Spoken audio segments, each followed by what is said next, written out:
Wind howled down the mountain pass like it meant to peel the skin off their faces. Snow blew sideways in long, stinging sheets, turning the world into bands of white and gray cut by the orange glare of a burning armored truck. The vehicle lay canted across the road, blocking the narrow track between two sheer rock walls. Its tires burned, rubber popping and dripping black on the snow. The flames breathed and twisted under the wind, a frantic flag telling anyone for kilometers exactly where they were dying. Rounds stitched the snow with machine precision. Each impact was a brief, ugly puff, followed a heartbeat later by the crack of supersonic rounds slapping the air overhead. Every time someone shifted even a knee out from cover, something slammed into the snow or rock near them, kicking up shards of ice and stone. "Stay down! Stay down! Stay down!" Staff Sergeant Miller's voice rode the radio and the thin, freezing air at the same time. "Bravo, pop smoke left. Alpha, right. Adam, I need that archery now." "Can't see a thing," someone shouted back. "The ridge is...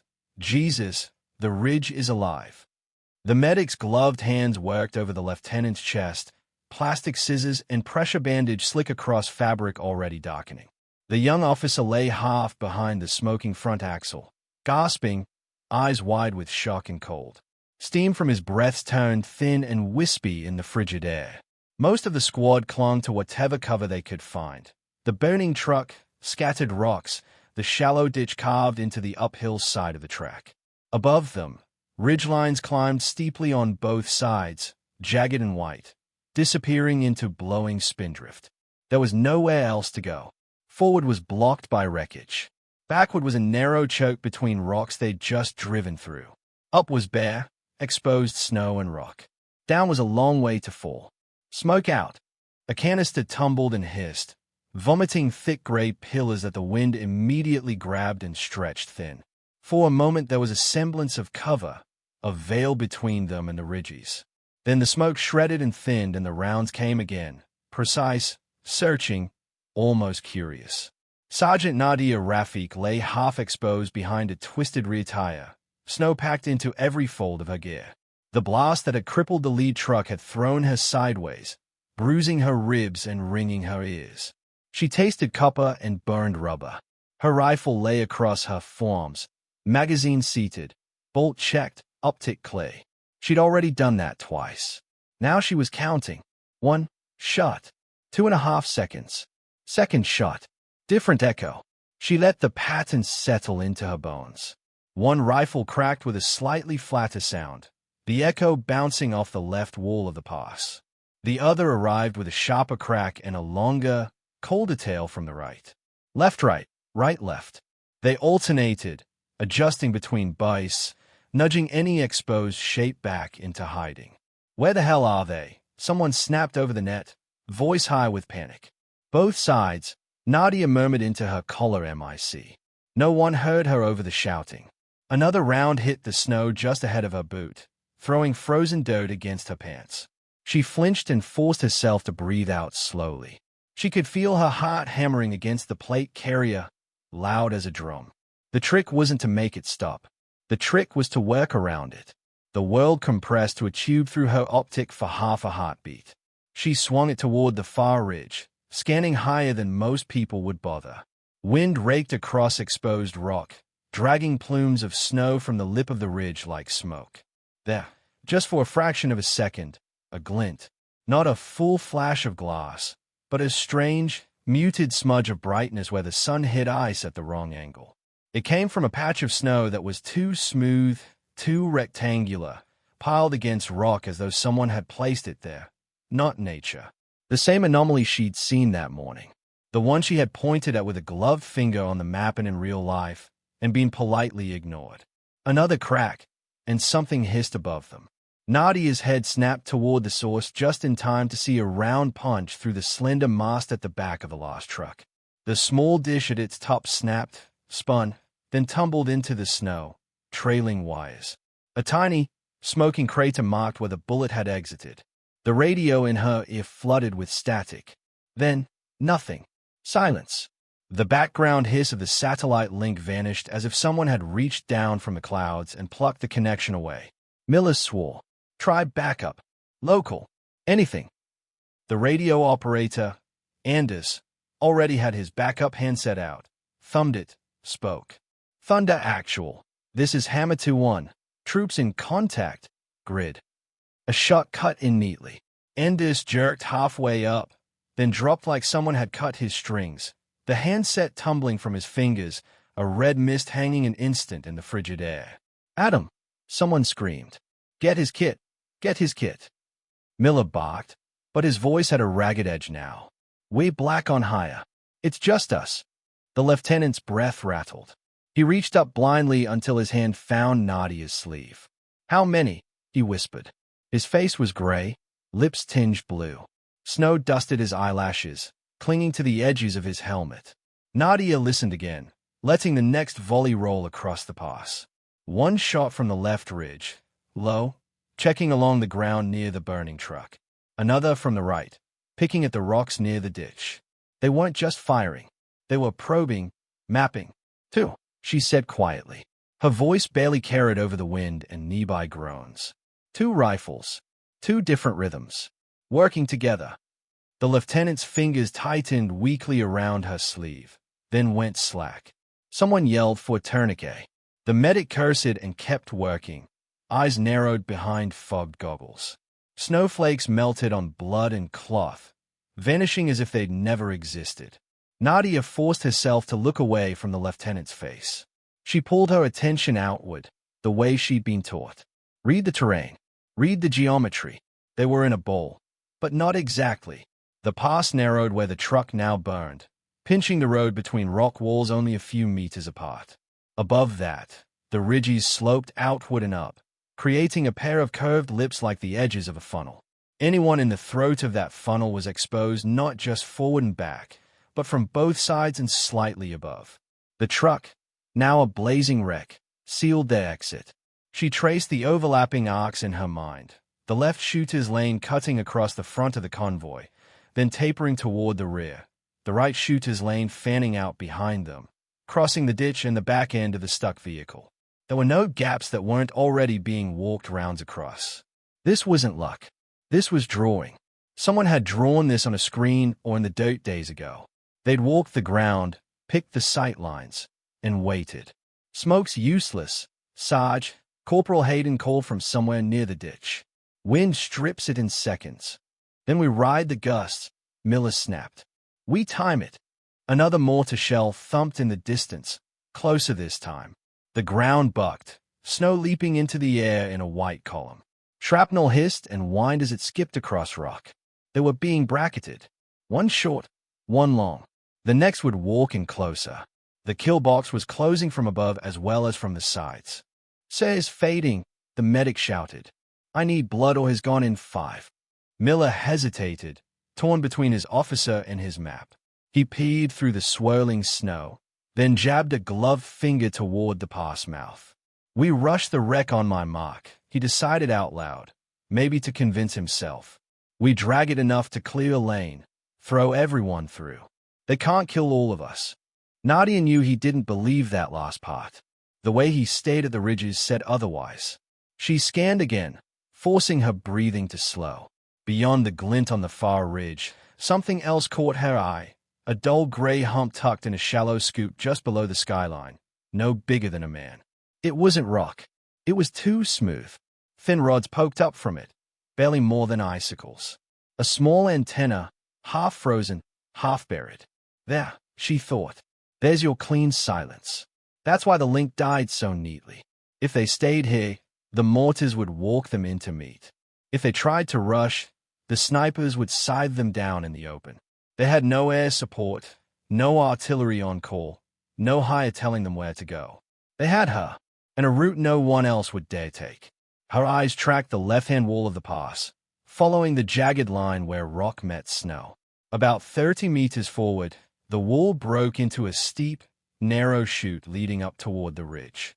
It was nearly vertical, clogged with ice and loose snow, but there were cracks and outcrops. Holds if you knew how to climb, or if you were desperate enough to try. Don't even think about it, Miller growled when he saw where she was looking. Nadia rolled onto her side, bringing her rifle close, keeping her profile low. A round cracked somewhere above, showering them with fragments of rock. The air was starting to taste of dust and propellant, bitter under the cold. "I can get there," she said. Her voice sounded strange to her own ears, distant.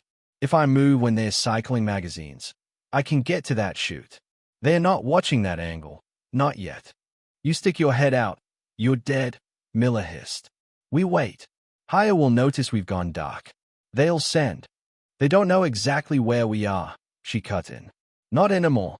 Satellite's gone. Comms are jammed. Weather's coming in. By the time anyone finds us, those mortars will be zeroed and this pass will be a crater." He stared at her, jaw clenched. Another mortar thumped, closer, sending a shockwave through the truck frame. Nadia leaned closer so only he could hear. "They drew this box, Sarge," she said. "They knew our route. They knew our timing. They want what we're carrying. They are not leaving until they have it or we're all dead around it." She jerked her chin toward the antenna hump. "That sled goes. Maybe we get a squeak out to higher. Those rifles go. We can move. But no one's reaching them from down here. Even if you get up there, there's two of them." Miller's voice went hoarse at the end, like the cold had finally bitten it. "Two pros, making us dance. You're one. One is enough if they don't know I'm there," she said simply. Snowflakes clung to her eyelashes, melting into cold tears. She blinked away. Fear tightened the muscles in her shoulders, a band of steel across her chest. She could feel it, but it sat beside something else, older and sharper. She started unbuckling pouches from her vest, stripping weight. Extra gear, unnecessary comfort items, anything that would catch on rock. She kept ammunition, water, small climbing kit, rifle. Everything else clattered into the snow beside the tire. Her fingers shook once. She closed her eyes, inhaled, and when she opened them, they were steady. "Nadia," Miller said, and she realized this was the first time he'd used her name today. His voice had changed. Less of a bark now, more of a plea disguised as an order. "You walk out there and they'll take your head clean off. Maybe." She checked her bolt again, then the elevation turret, adjusting for the climb she hadn't yet made. "But if I don't, they'll take all of us." The medic swore as the lieutenant's breath hitched and rattled. Someone nearby whimpered. The burning truck creaked, metal giving way under heat and cold. Later, they'd argue about the moment the battle turned. Some would say it was when the firing finally stopped, when the mortars fell silent and the ridges went still. They'd point to the evac chopper lifting off with the last of the wounded, blades chopping the icy air. They'd be wrong. The moment came now, in the split second when Nadia pulled herself up onto her knees, drew a breath that hurt her ribs, and stepped out from behind the twisted tire into open snow, alone. The mountains had started the morning like they always did, indifferent, silent, watching. Hours earlier, the same ridges had lain under a bright, clean sky, the snow not yet whipped into fury. The listening post squatted on a narrow shelf cut into the side of a mountain, a clutch of low buildings half buried in drifts and sandbag walls. Antennas clawed upward, rimed with frost, sending invisible threads into the cold blue. Inside the perimeter, the day had started with the usual complaints and rituals. Soldiers stomped boots, cursed the cold, cupped hands around steaming mugs. A generator thumped steadily somewhere out of sight. Loose equipment clacked and chimed as it was loaded into vehicles. Nadia sat on an ammo crate at the edge of the gravel, a notebook open on her knee. The pages were mottled from previous weather, edges soft and curled. She held a small pencil in bare fingers, her gloves tucked into her belt for the moment. She drew the ridgeline opposite, quick strokes capturing angles and dips. Beside each, she wrote small numbers, distances, approximate elevations, wind estimates. The air bit at the skin on her hands, tanning her knuckles raw. She ignored it. "Sergeant Rafik, you married to that notebook or are you going to help us freeze our butts off?" Hayden called. He was wrapping tape around a rattle in the back of the lead truck, his breath puffing white.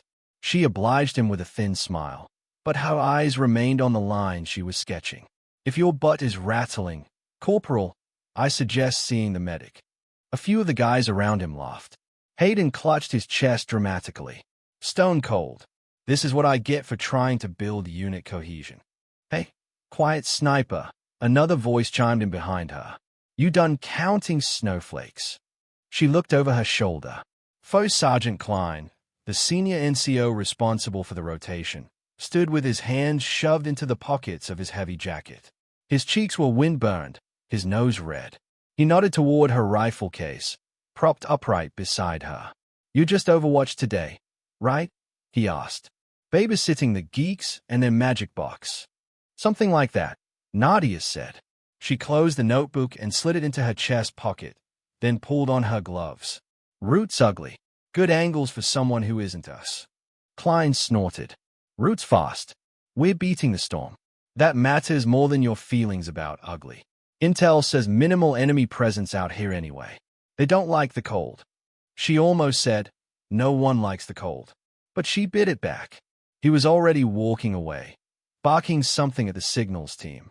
A battered hard case sat on a folding table near the center of the compound, its surface scratched and pitted. Two civilians in bulky parkas and one uniformed intel officer fussed over it. One of the civilians, a woman with a badge clipped to her parka, ran a hand along its seams as though she could feel the encryption inside. Look at this thing, Hayden said quietly. Joining Nadia, she slung her rifle case over her shoulder. Whole war hanging off a suitcase. You'd think they give it wheels or something. What is it? She asked. Some kind of drone brain. They were saying, he answered. Controls, codes, link keys. Whatever it is, rumor says anyone else getting their hands on it would be bad. Like, turn our own eyes against us bad. Nadia glanced at the case again. A prize, then. Something valuable enough that if the wrong ears heard of its movement, they might do something about it. She walked to the makeshift map board. A sheet of plywood leaned against fuel drums. The route was marked in thick red grease pencil, down from the listening post, along the winding road hugging the slope, across a narrow pass, then descending toward a larger base in the valley. Her gloved fingertip traced the area marked pass. The lines tightened there, close together, contour markers elbowing each other. Elevation gain, she asked. Some, Miller said, stepping up beside her. He wore his gear like he'd been born in it, everything in its place. We cut through that pass. We save an hour. Storm rolls in around 1600. We want to be tucked under someone else's bigger guns by then. Her brow furrowed. Those cliffs are shay. You sure we want to be at the bottom with both sides above us? Miller shrugged. Command signed off. Within protocol, using the road is faster than taking the goat tracks. Besides, if anyone's waiting for us out here, they're going to pick somewhere closer to civilization. Not this frozen cliff. Not if they're smart, she thought. But she just nodded. On the march, the cold became a living thing. It crawled up cuffs and down collars, gnawed at noses and cheeks. The sky stayed washed-out blue, the kind that promised nothing but more glare. The convoy wound along the narrow road in column. Lead truck, second with the intel team in case, third with spare ammo and fuel, soldiers walking beside and behind, weapons cradled. Nadia walked on the outside edge of the group, closest to the drop. Her rifle slung across her chest, she scanned the ridges above them more than the road ahead. Boots squeaked on packed snow. Radios crackled with minor course corrections and jokes. Should have joined the Navy, Anders muttered. Ships have heating, and coffee that doesn't taste like melted shoe rubber. You get seasick, the medic said. I've seen you on rocky roads. Ghost static again, the signals tech complained, smacking the side of the handset. We're getting little pops, like someone's breathing on the channel. Mountains, Anders said. Or you pissed off the radio gods again. The static bothered Nadia. It wasn't the usual wash of interference she'd heard 1,000 times. It came in little pulses, irregular but present, as if something was sniffing at their frequency and then backing away. Testing. She tilted her head, letting the antenna on her own unit sweep a different angle. The hiss changed, then smoothed. Exceptionally directional, she thought. Not natural. Above them, a small buzzing sound cut through the wind. She lifted her eyes and saw it. A commercial-style quadcopter, dark against the bright sky, hanging for a second at maybe 200 meters. Its rotors blurred, making it seem to tremble. "Got a toy up there," she said, pointing. Hayden shaded his eyes. "Some local kid." "Out here," she said. Before they could get a better look, the drone dipped behind the ridgeline and vanished. Miller glanced up, grimaced, and spoke into his radio. "Thunder Actual, this is Hammer 2-1. Possible civilian drone overhead. Bearing." His sentence broke into static, then reformed. "Probably nothing." Continuing movement. They kept going. The shepherd's hut appeared mid-morning, a squat structure of stone and timber nestled in a small fold of the slope below the road. A few tattered prayer flags snapped in the wind from a pole beside it, their colors faded. A cluster of metal milk cans sat neatly by the door, lids on. No snow drifted around them. "Looks staged," Nadia murmured. "Looks like someone lives here," Hayden said. "If they are smart, they're in the valley right now, not up here." Nadia's gaze snagged on a pile of gear near the hut. A backpack, a rolled blanket, a bucket, all stacked too tidily, edges squared. People in harsh places left things scattered, ready to grab, not arranged like a display. On the slope above the hut, carved into the snow like writing, she saw faint disturbances. Tracks maybe, then scuffed over, leading higher. Her eyes locked with someone else's for a moment, a figure half hidden behind a rock further up the hill. A flash of dark fabric, a face wrapped in a scarf. The person froze when they realized she'd seen them, then slipped back out of sight. "Got eyes?" Miller asked, noticing where she stared. "Someone on the slope," she said. "Watching us. Not a shepherd. Wrong place, wrong time." "You see a weapon?" "No, just movement. Dressed too dark for a header." He grunted. "We're not here to kick in every door. Too many ways to piss off the locals with jumpy trigger fingers. Keep an eye out. We're not stopping." She nodded and moved on. But the image lingered. A hillside, snow, a figure half in shadow. Another hillside, another winter, years ago. A boy running, something slung poorly over his shoulder. Her scope bouncing as she tried to confirm. Her fingers stiff on the trigger, not quite squeezing. Her spotter whispering, "Take it, take it." Her mind screaming that she wasn't sure, not completely. Then the distant blast when the boy reached a convoy that didn't know he was coming. The flash, the pieces. The radio traffic afterward. Her commander's quiet, exhausted look. She blinked the memory away, swallowing back the taste of cordite and regret. Not now. The road curved upward, the contours tightening. The pass waited ahead, jaws partly open. "Route confirmed," Miller said as he checked his map against the GPS, then slapped the device when it glitched. "We get through that cut. We've got open ground and then downhill. Stay tight. Keep your intervals, but don't stretch this thing out." Nadia slowed her breathing as they approached, adjusting her optic, focusing on the ridge lines. There, on the far side, high up, she saw it again. A patch of snow that was too cleanly rectangular, too perfect in its edges. Wind didn't shape things like that. People did. Glass flashed faintly, not directly into her lens but off a sliver of ice beside it. It wasn't enough to call out as a definite threat. It was enough to make every hair on her neck rise. "We're being watched," she murmured to Miller. He kept his gaze on the path. "We're always being watched." She opened her mouth, then closed it. They were racing the weather. They were following a route signed off by people far above their pay grade. They had a storm clock ticking. Protocol corrected for risk, in theory. She glanced back at the listening post behind them, now a small smudge on the mountain. Any help from there would take hours to climb down and out. Any air support would have to fight winds already picking up at higher altitudes. Isolation rode on their shoulders like extra weight. She adjusted her sling, tested her rifle's balance, and kept moving, watching the pass tighten around them like a narrowing throat. The entrance to the pass felt like stepping into a mouth. Rock walls rose on either side, smooth in places where ancient ice had planed them, jagged in others where it had bitten and torn. The sky shrank to a strip of pale light overhead. The road became a single lane, barely wide enough for their trucks, snow packed hard and slick from weeks of freeze-thaw. "Compress the formation," Miller ordered. "No one more than 5 meters from cover. Stay off the high edges." Nadia's breath misted in front of her as she walked. Every sound seemed louder here. Boots on snow, the clink of gear, the low rumble of engines. Her own heartbeat thudded in her ears. The first warning was a low, unfamiliar thump. Not quite the sound of a mortar, not quite anything she recognized at first. It echoed strangely in the confined space, bouncing off rocks so she couldn't immediately place direction. Then the lead truck's front end leapt into the air and disintegrated. The blast hit her a moment later, a physical punch of air and heat. She saw the vehicle's hood crumple and spit flames, wheels lifting clean off the ground, metal folding like paper. A wave of snow and shrapnel rolled backward, tossing men and gear aside. Her feet left the ground. The sky spun.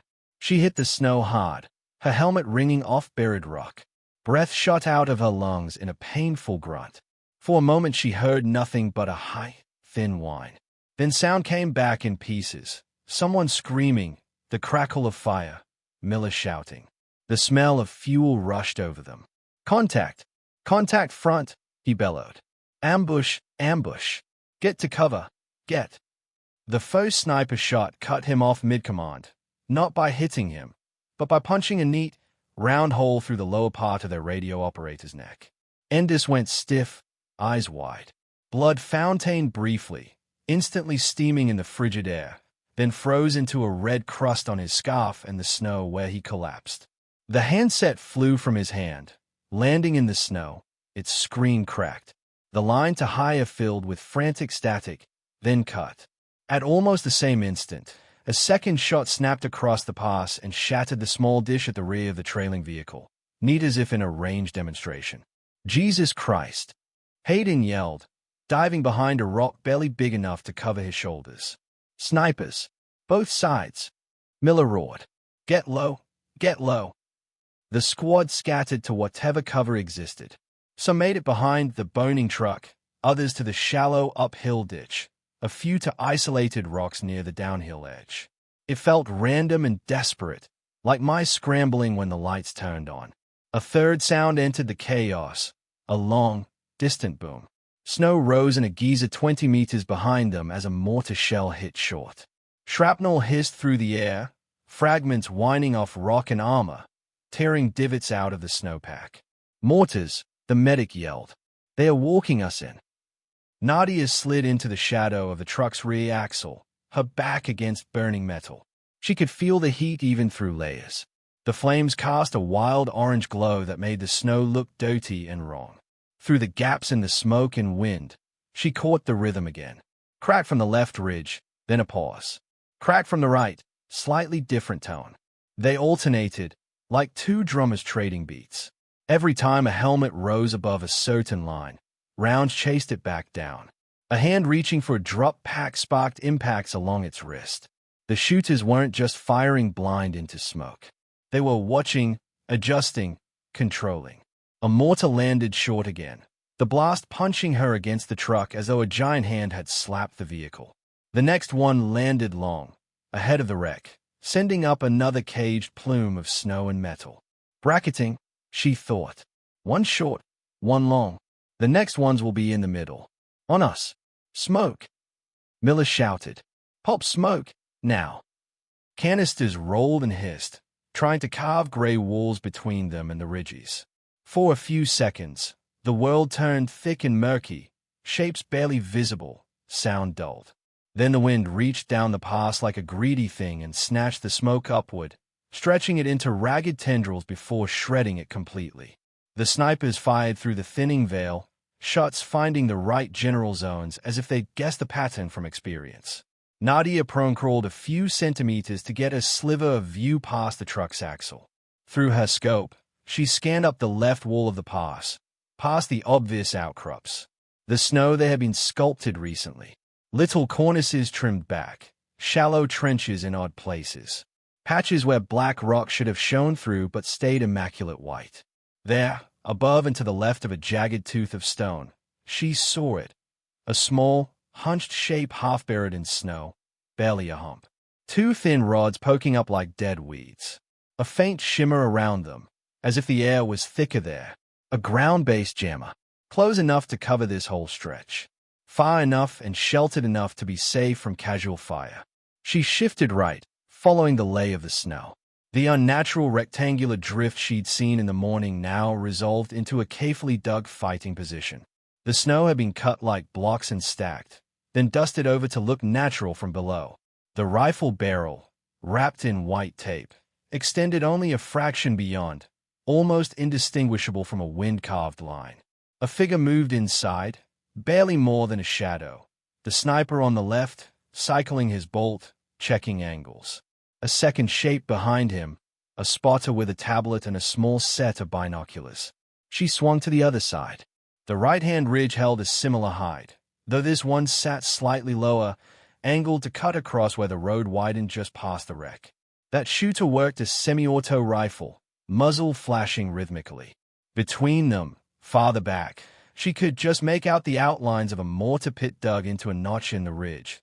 The tube angled down into the pass. A man stood beside it, shell in hand, waiting for corrections. "Intel case," someone shouted. "Get that thing under cover." The hardened case lay in the snow where it had been thrown from the second truck. A near miss had peppered its surface with shrapnel scars but not penetrated.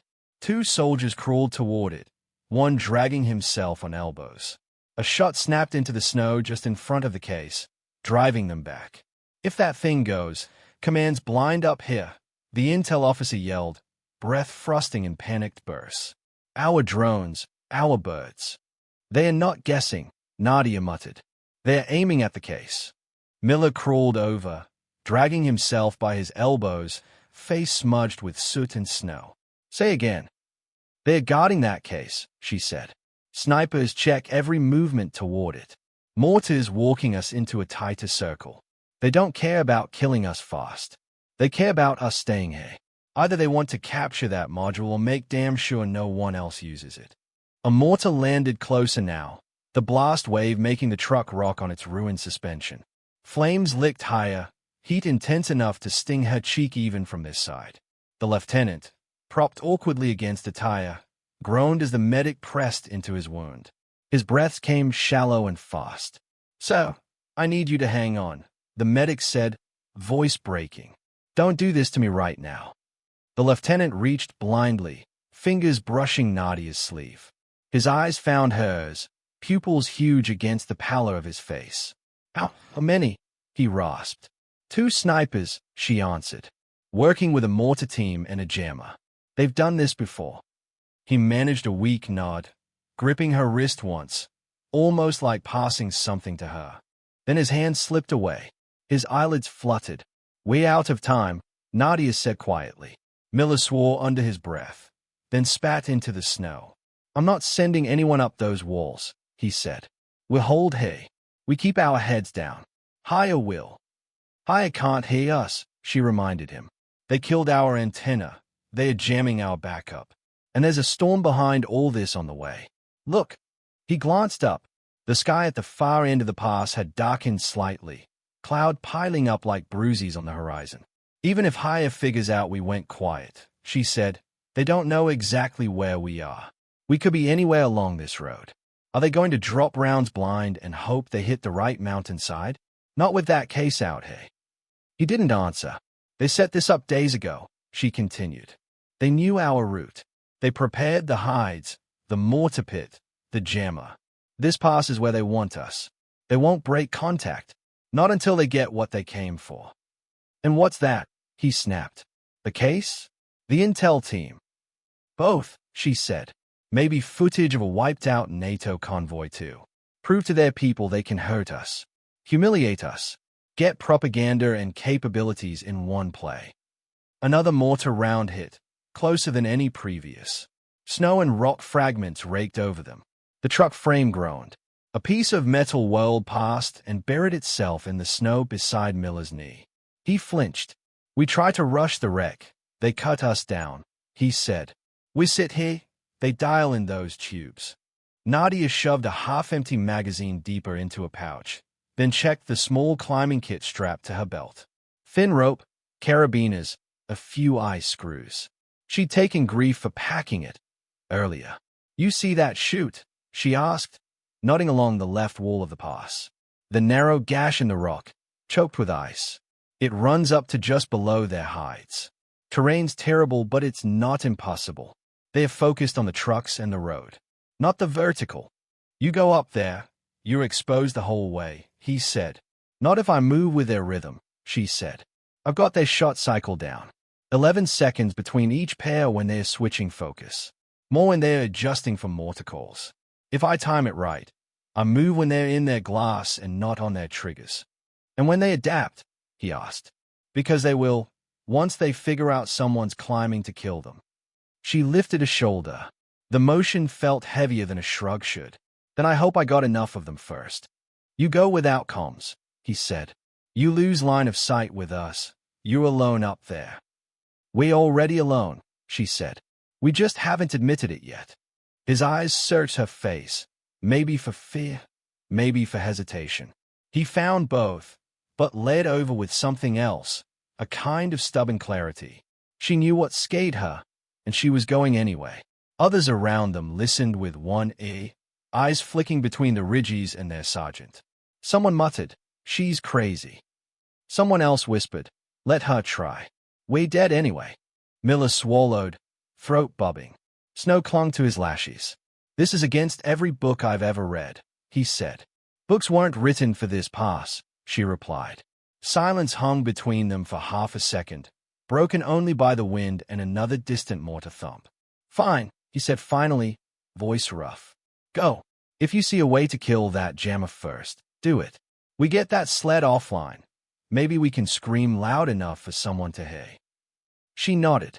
Before she moved, she crawled to the lieutenant. His eyes were half closed now, breath rattling shallow. She touched his shoulder gently. "I'll be back," she said.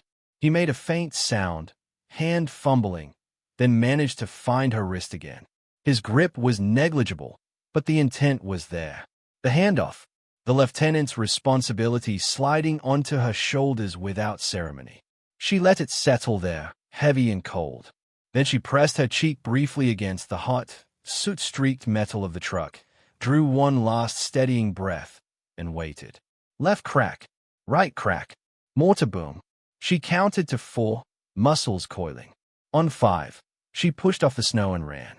8,000 words. Wind howled down the mountain pass like something alive, a constant, teeth-bared roar that scraped at exposed skin and ripped smoke into tatters. Snow blew sideways, not falling so much as being hurled across the world in stinging sheets. Daylight was a flat, harsh white that made the ridgelines blend into the sky until everything looked like one endless, hostile slope. The only color came from the burning armored truck in the middle of the road, flames licking orange and black around twisted metal, heat warping the air. The truck lay at an angle, nose buried in a crater where the road used to be, rear wheels lifted slightly off the ground.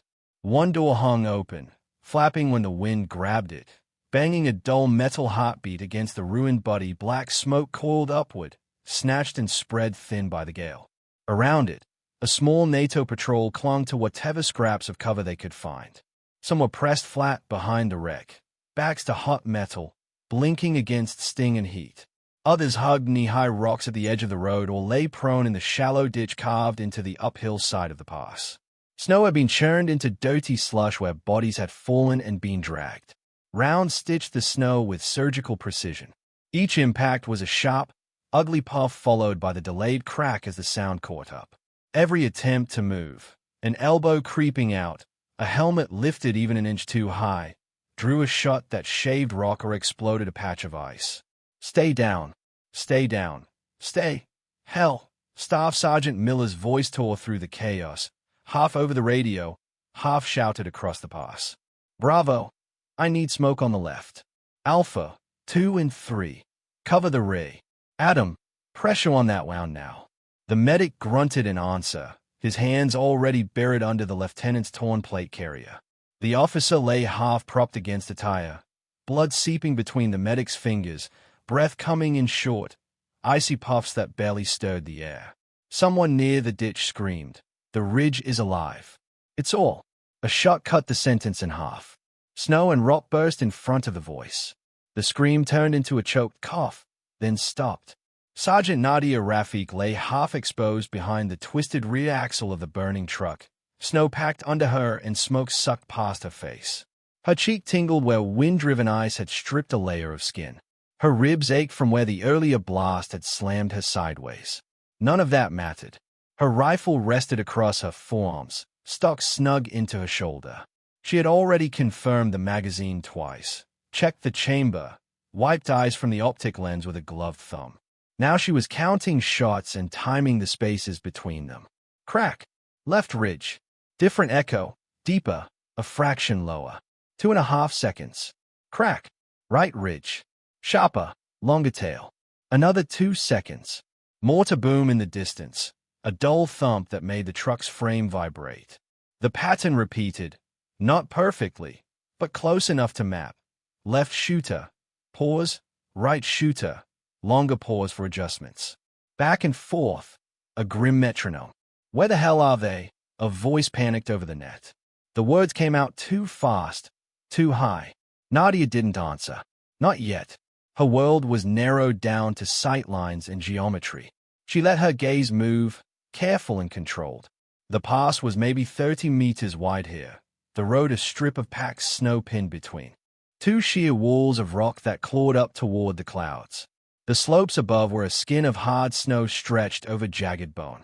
The burning truck blocked the track completely. Behind it, another vehicle idled uselessly, engine growling, pinned by wreckage. Beyond that, the road kinked between rocks and disappeared. They were stuck in the throat of the pass, with cliff faces rearing up on both sides. She risked a brief glance through her optic, angling around the tire just enough to carve a sliver of view. The left ridge was a series of low, broken shelves and outcrops.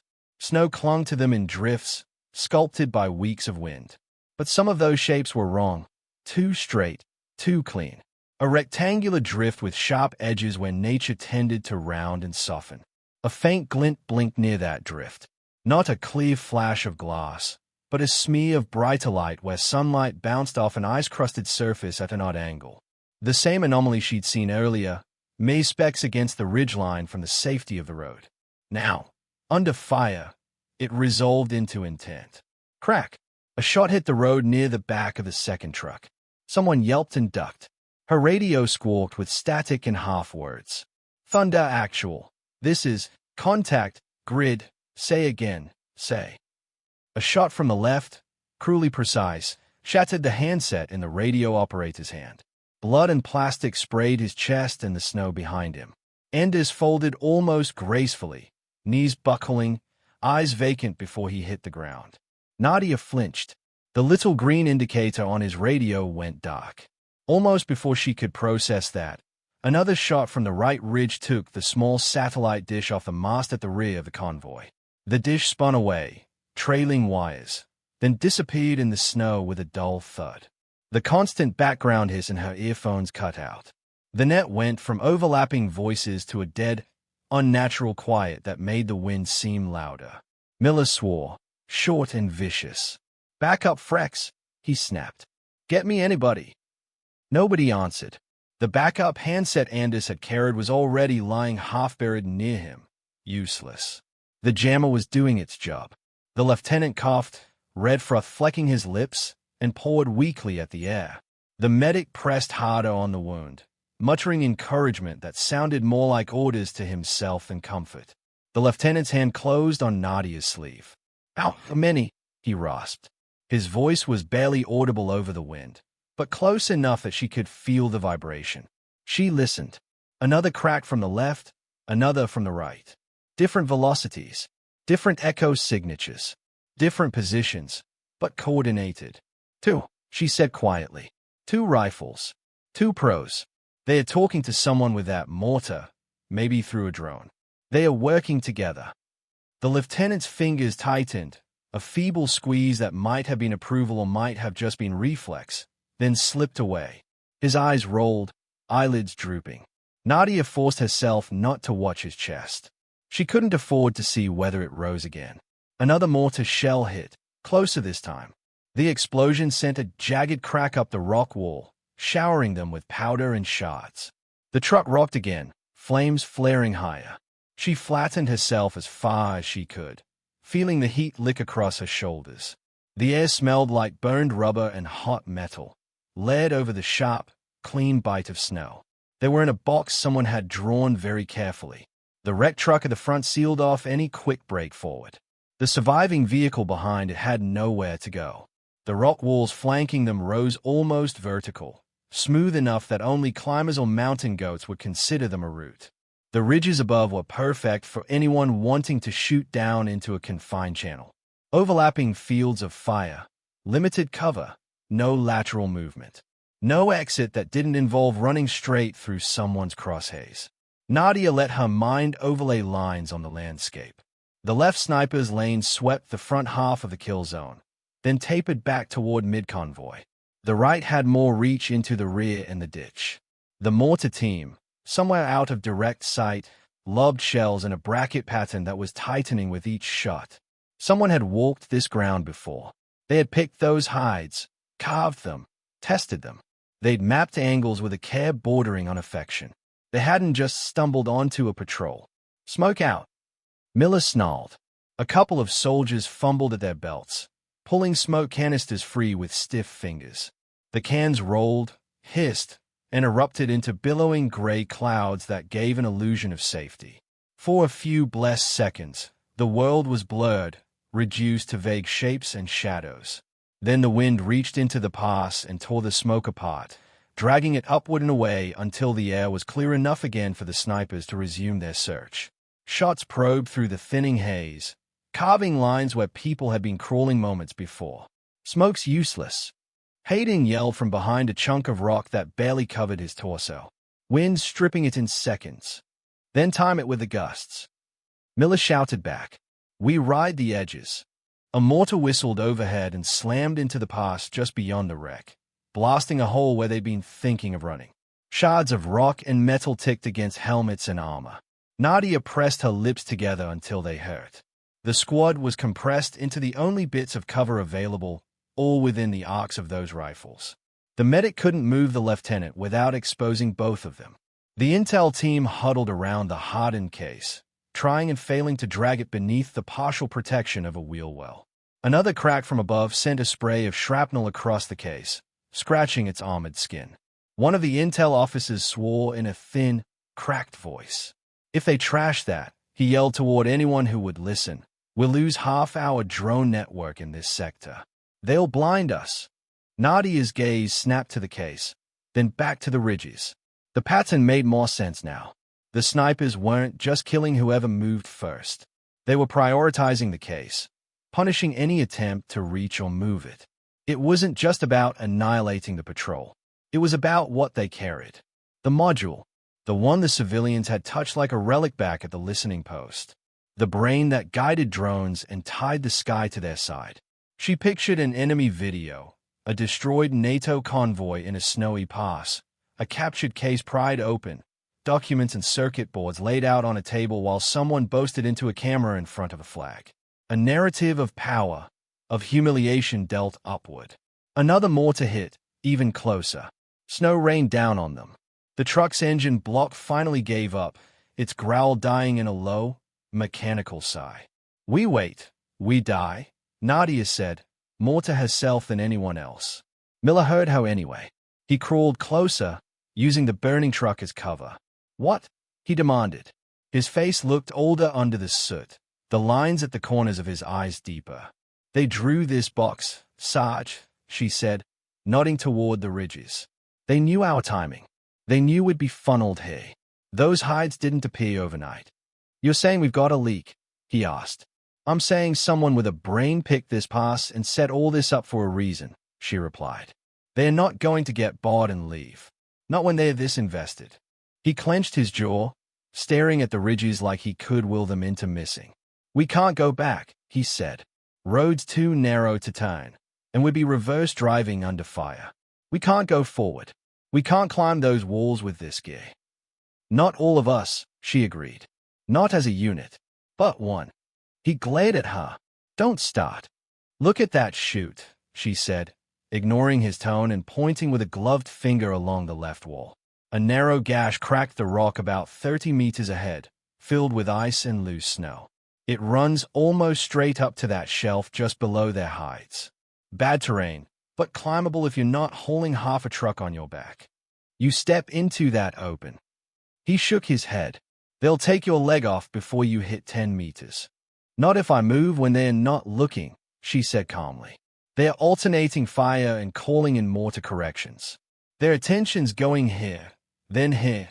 She indicated patches of road and ditch, not vertical. Not yet. And when it shifts, he shot back. When they spot a single idiot climbing into their laps. Then I hope I've killed enough of them already to make it a fair fight, she said.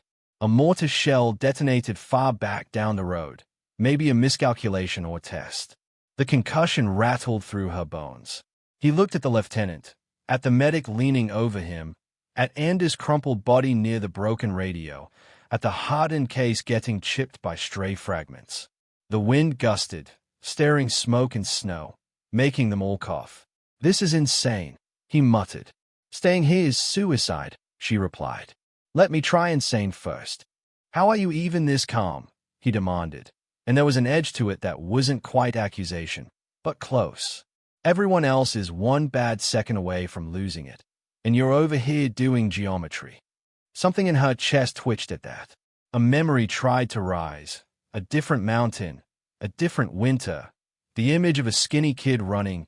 Hesitation clamping her finger. The delayed explosion that took 3 people whose names she still could not say without tasting ash. She pushed the memory down. She'd given it years. It could wait one more day. I'm not calm, she said softly. I'm scared out of my mind. But fear doesn't get a vote right now. The math does. And the math says they built a kill box they expect us to sit and die in. We change the math, or we honor their design. He swallowed, Adam's apple bobbing. Even if you somehow get up there, he said, quieter, you're still one rifle against all of that. One rifle in the right place can do a lot, she said. He closed his eyes briefly, like he was making a bargain with something he didn't believe in. When he opened them again, there was a different look there. Not acceptance, not exactly, but resignation sharpened by a thin hope. You go after that Gemma first, he said. You see that sled? You put a round through it, then through whoever's touching it. We get even a whiff of comms back. Maybe we can scream loud enough for someone to hear above this storm. Then you start killing the eyes and hands holding this ambush together. You get me? She nodded once. Jammer, sputters, rifles, mortar, in that order. His mouth twitched in what might have been a humorless almost smile. Of course you've already got a list, he muttered. All right, you've got my go. No hero crap. If it's impossible, you cut your losses and find yourself a hole to die in quiet. Clear, she lied. He grabbed her forearm. And Nadia, thanks. She realized with a start that her name sounded strange coming from him, the way it always did when it came wrapped in something other than command. She turned away before she could think too much about it.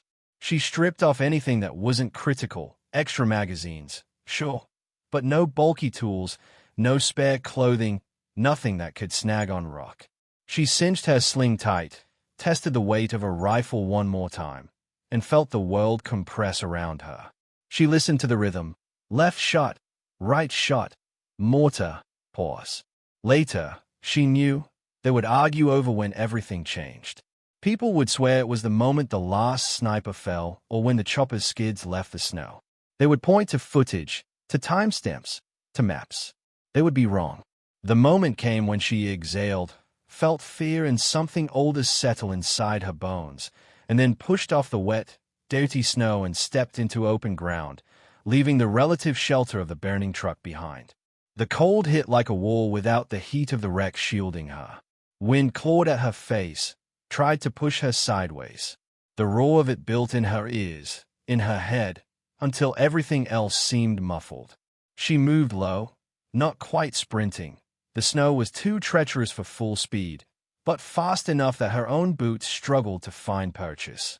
She aimed for the base of the pass wall, where the snow was deepest and the angle of incoming shots would be least favorable for the snipers. 4, 5 steps. Nothing happened. Then the left sniper fired. The round hit the snow a meter behind her heel, kicking cold fire up her calf. If he'd led her a fraction differently, she would have been tumbling with a ruin of a leg. She threw herself into a depression behind a rock outcrop barely high enough to cover her if she hugged it tight. Snow packed into her collar, down her back, shocking her skin. The right sniper's shot chased her, hitting the rock with a crack that vibrated through her teeth.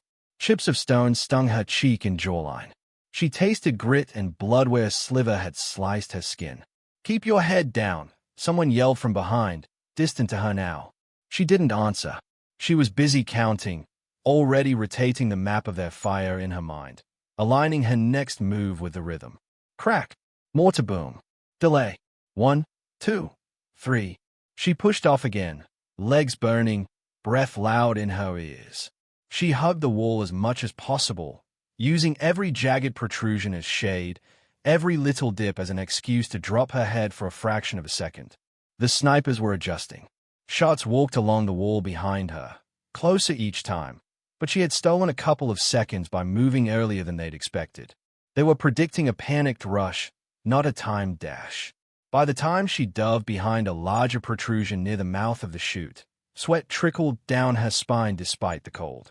Her heart hammered so hard she could feel it in her fingertips. She pressed her back to the rock, eyes turned upward now. The chute looked worse from this angle. The gradient was steeper, the ice thicker, the snow piled in unstable-looking ledges. Dark rocks showed through in places, but there were stretches where only white and blue existed, glossy and hard. She dug into her side pouch with clumsy fingers and pulled out a coil of thin rope. It was frayed in places, patched with knots, but tested and trusted. Next came a handful of eye screws and a pair of lightweight carabiners. Always with the toys, Hayden had joked that morning. Planning on going mountain climbing on your day off. Something like that, she'd said. Now there was nothing funny about it. She looped the rope around her torso, securing it in a quick harness. The first eye screw bit into the wall with a grind and squeal as she twisted it. She clipped the rope through, gave it a tug, then shouldered her rifle in a way that kept it close to her body without tangling. Another mortar hit farther back, followed by the faint, ragged roar of men reacting, then the crack of return fire. They were still fighting down there, still breathing, still waiting. She set her gloved hands against the ice and began to climb. The first few meters were all muscle and memory.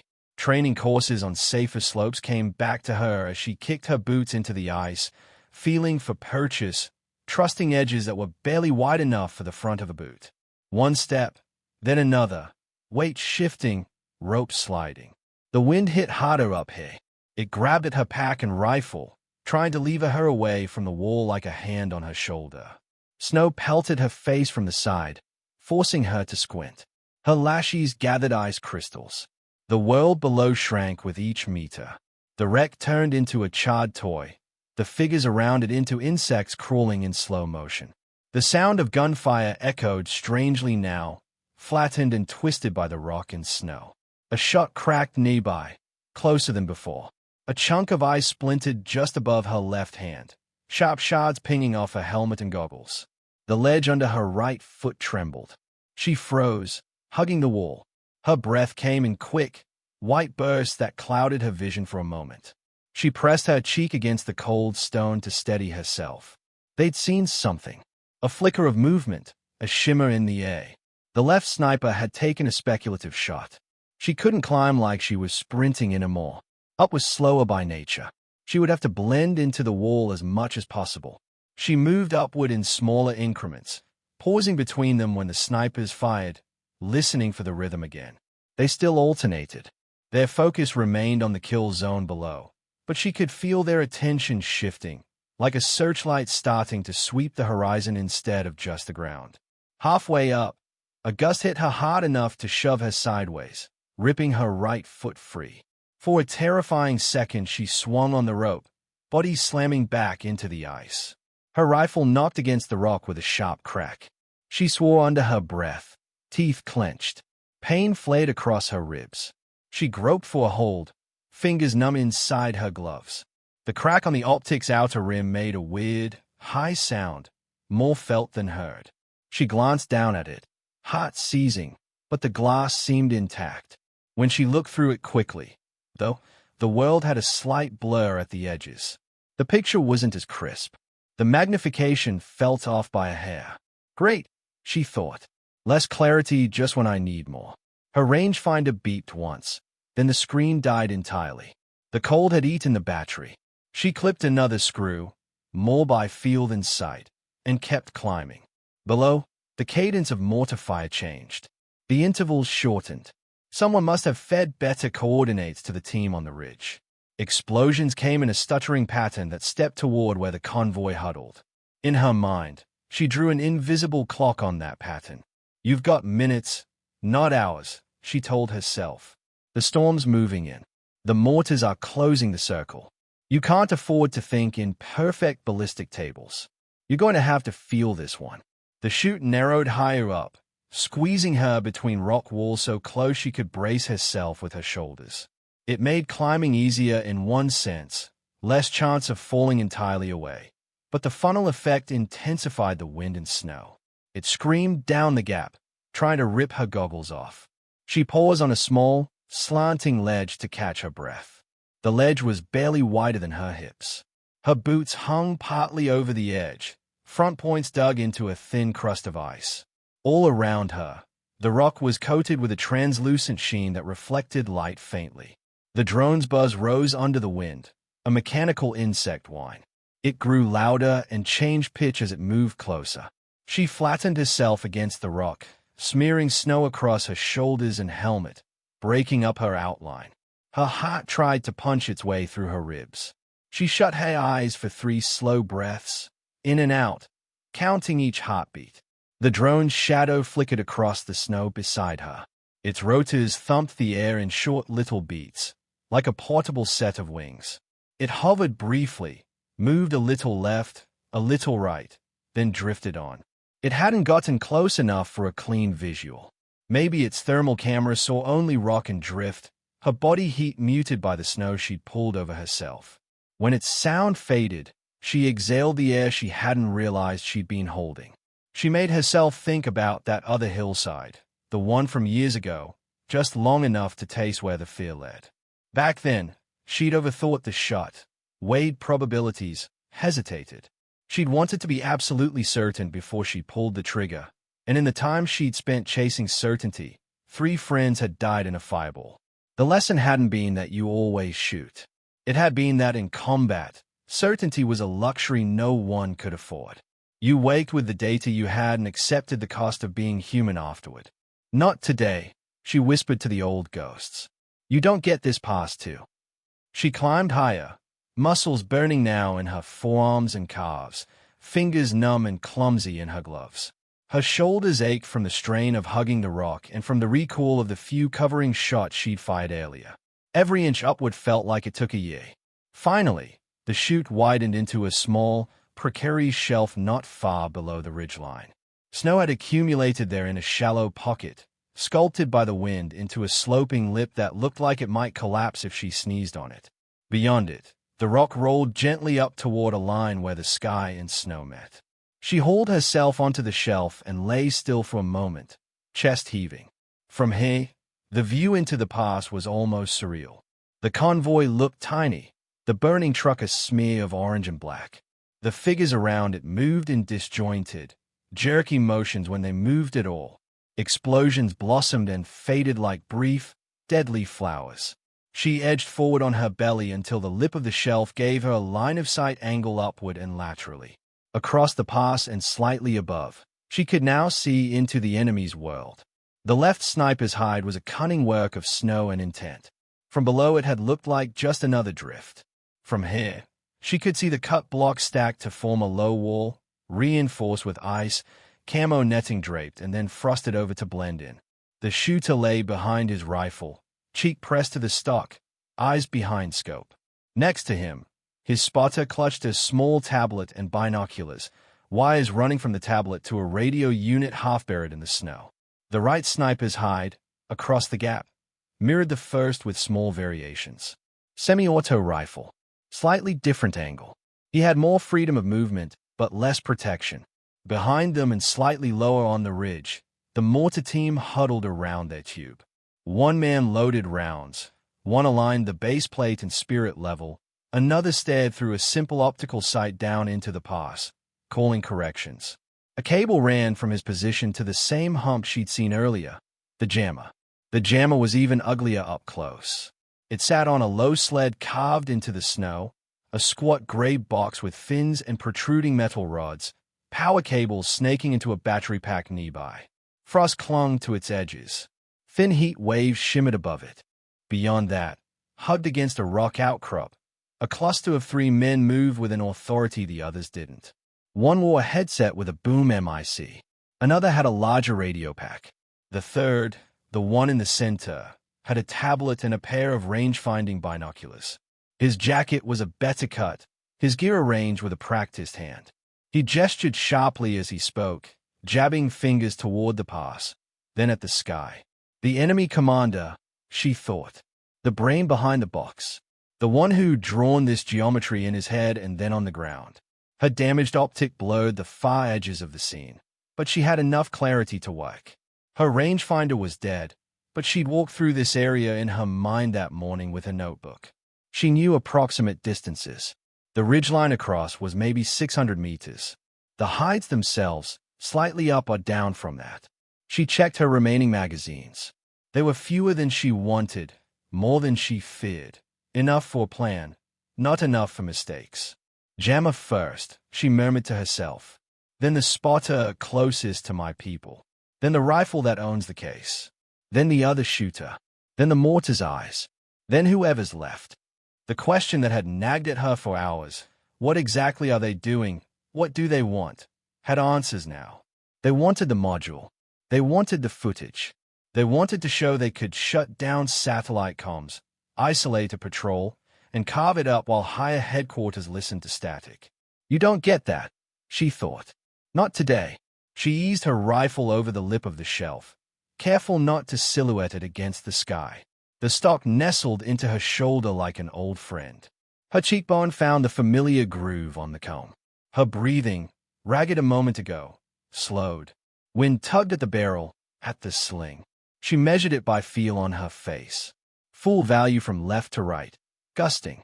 Visibility was still good enough, but she could see the edge of the storm building, a darker line in the clouds, a subtle change in light.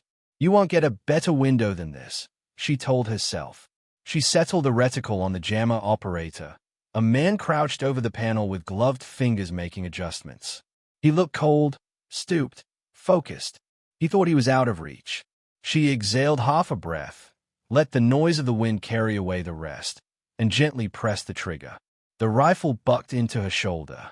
The report was muted by distance and the overlapping thunder of the battle, but it still echoed faintly along the ridge. Her sight kicked up and then settled. At the jammer, the operator jerked as if someone had shoved him. For a fraction of a second he looked puzzled, then he toppled sideways, sliding off the sled. Blood stained the snow a slow, spreading red. The device itself shuddered as her round punched through one side. Sparks spat from a cracked panel. One of the antenna rods listed like a snap tree.